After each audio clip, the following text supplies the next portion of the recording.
Voilà Cré, ces ruelles encore médiévales, sa tour massive qui, au cours des âges, a évolué pour donner ce qu'elle est aujourd'hui.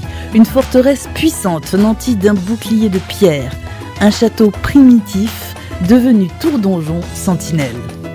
Assurant le contrôle de voies de communication importantes, elle fut convoitée par les évêques de Die, celui de Valence et les comtes de Valentinois.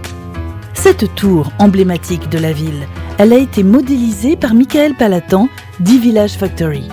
Puis, à partir du fichier SketchUp 3D, 8 Fab Lab, le Fab Lab de Cré a réalisé un prototype avec une imprimante 3D fabriquée par les machines de la ville de Die. Si le premier prototype n'a pas été parfait, il a néanmoins été le gage de la possibilité toute prochaine de la réalisation en série de petites tours de Cré. Mais autour de cette petite ville de la Drôme et partout en France, il y a des dizaines de milliers de petits édifices dans nos villages, dans nos campagnes.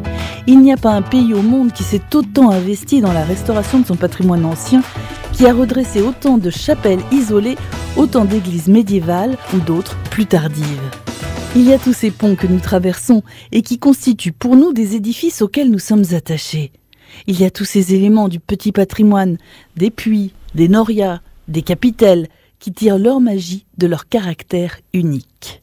Aujourd'hui, le mouvement des makers rend possible ce qui n'était même pas impossible il y a peu.